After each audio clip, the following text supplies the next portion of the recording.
से प्रारंभ करेंगे, लेकिन एक बात कहकर आपके द्वारा जो एक वक्तव्य प्रस्तुत हुआ वो शास्त्र सम्मत है, लेकिन उस वक्तव्य के माध्यम बात की ही पुष्टि की है कि बड़े नहीं करता। पूरी संपूर्ण वार्ता के निष्कर्ष में यही निकला कि बड़े का कोई विरोध नहीं करता है। विषय हमारा जहां से प्रारंभ हुआ था, जहां से आपने पुनः प्रारंभ किया था, हम वहां ले चलते हैं। आपने कहा क्या मैं जन्म से, मेरे यहां लक्ष्मी थी, मेरे द्वारा कहा गया कि आपके यहां जन्म से लक्ष्मी थी। आपने कहा क्या लक्ष्मी हमें ऐसे मिली है? कैसे मिली है? छीन करके मिली है। अगर छीन करके लक्ष्मी मिलने के बाद ही अगर व्यक्ति धनवान हो जाता है तो डाकू रत्नाकर को भी धनवान हो जाना, अगर छीनने से ही व्यक्ति धनवान है, आपने कहा मैंने छीना है, छीनने से अगर व्यक्ति धनवान हो जाता है, छीनने से ही लक्ष्मी उसके घर में जाती है, तो डाकू रत्नाकर को भी धनवान हो जाना चाहिए था। रत्नाकर माने वाल्मीकि, हाँ, रत्नाकर माने जो बाद में ऋषि वाल्मीकि कहलाए। लेकिन क्या वो धनवान हुए?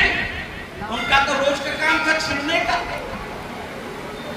विषय जो मैंने लाके खड़ा किया था अभी हमारा वही खड़ा है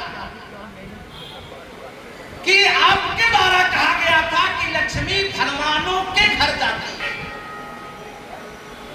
इस विषय को या तो फिर समझा नहीं आपने, और अगर समझा तो फिर उस पर टिप्पणी क्यों नहीं आई? भाई विषय आपका था कि लक्ष्मी धनवानों के घर जाती है।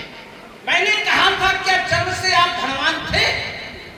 लक्ष्मी आपके यहाँ आई, आपने छीन करके लक्ष्मी प्राप्त की, जबरदस्ती लाए, जीती, जो भी किया, लेकिन आपकी बात से अब आपकी बात कट गई कि अगर कोई गरीब व्यक्ति परिश्रम करेगा, परिश्रम का आधार कुछ भी हो,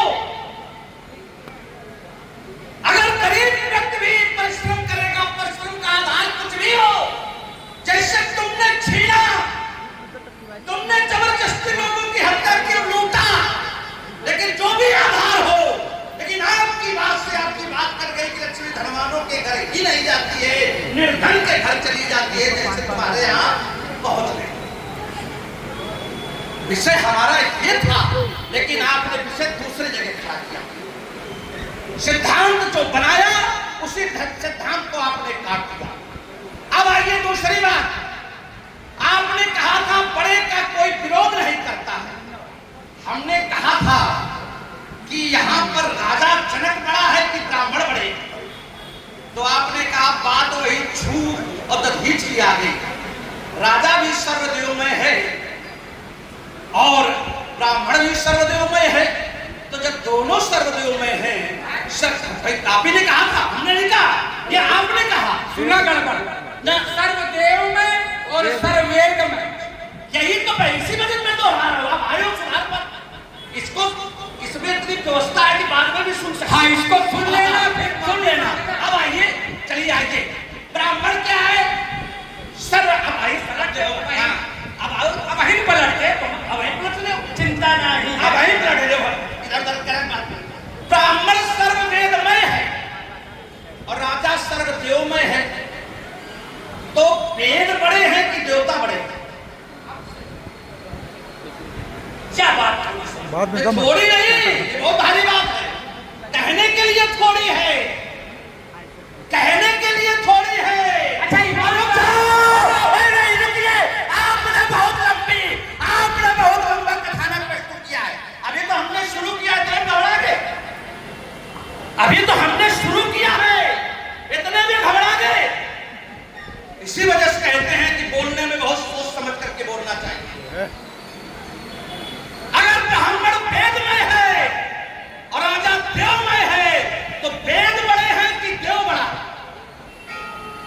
मेरी बात की पुष्टि हो गई कि ब्राह्मण बड़े हैं और ब्राह्मण बड़े हैं, और इन बड़ों का समर्थन छोटों को मिल रहा है, तो तुम्हारी बात तुम्हारे वक्तव्य से ही कर रही है।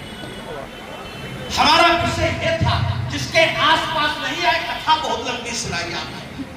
हमारा कथा से कोई अभिप्राय नहीं है। मैं पुनः फिर उसी बात को कह रहा हूं कि जो आपका सिद्धांत है ये सुनने में बहुत अच्छा है, लेकिन वास्तविक धरातल पर ये वास्तविक नहीं है। अल्प विराम के साथ छोड़ रहा हूं, अब करो यात्रा। चलिए देखिए, बहुत बढ़िया बात आई थी, क्योंकि वही छोड़ते तो शायद बहुत अच्छा लगता। ईमानदारी से तुमने कहा वेद बड़े हैं, शायद सब लोग गुदगुदा जाएंगे। क्यों? वेदों में पूजन किसका है?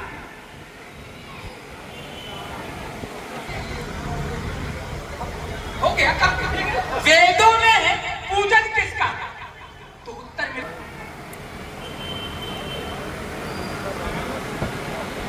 देवताओं अर्थात राजा का। ऋषि सब वेदों के अलग अलग ऋषि हैं, लेकिन देवताओं में ही कोई है। ज्यादातर इंद्र का ही सारे वेदों में, हम कोई भी बात कहेंगे तो ऐसी होगी जो कहीं ना कहीं आप लोगों को छुएगी। तो ज्यादातर वेदों में इंद्र की ही स्तुति है। तो कहा नहीं जा सकता है कि वेद बड़े हैं, फिर वही बात आ जाएगी। वेद बड़े हैं कि ब्राह्मण बड़ा है, राजा बड़ा है या ब्राह्मण बड़ा है? और इतना हल्का ये विषय होता तो जिस समय छूत और दधीच का युद्ध हो रहा था, कोई भी आके निर्णय दे देता। विष्णु ने छू के पंच से युद्ध किया, ठीक है, लेकिन निर्णय नहीं दिया। हाँ, दधीच से निवेदन भी किया, निवेदन नहीं, भीख तक मांगा। विष्णु ने दधीच से भीख तक मांगी। एक बार कही दे उनकी राजा दधीच तैयार नहीं, पुष्टि तो हमारी हो रही है। पुष्टि किस लिए नहीं हो रही है? इसलिए अगर राजा बड़ा है, अगर राजा बड़ा है, हमारी पुष्टि कैसे हो जाएगी? अगर राजा बड़ा न होता, हाँ, दोनों बातें हैं, इसका निर्णय नहीं हो पाया। क्यों?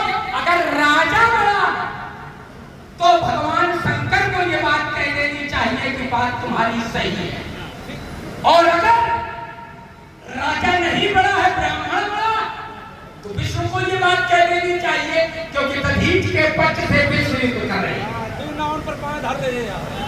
नाव पे बात करना, हमने कहा ये निर्णय कर पाना कठिन। भैया, हाँ, ये भैया, ये दोनों ये बिल्कुल सही है कि दक्ष के यज्ञ में कितने भी ऋषिमंडली उपस्थित थी, सब दक्ष का पक्ष ले रहे हैं। अगर राजा के प्रभाव से प्रभावित नहीं, वहां दो पक्ष खड़े हुए। कौन कौन? एक दक्ष और दूसरा पक्ष दधीच और च्यवन। तो क्यों? अगर राजा बड़ा है, राजा बड़ा नहीं है, दोनों बातें हैं। दोनों बात हमने चूंकि बात ये भी निर्णय नहीं दिया कि कौन बड़ा, ये तुमने कहा, हम नहीं कह रहे। तो कह रहे हैं कि ये निर्णय को ही नहीं पाया। तो अगर राजा बड़ा तो राजा के प्रभाव में है, और अगर राजा बड़ा नहीं है तो दधीच के समर्थन में आना चाहिए।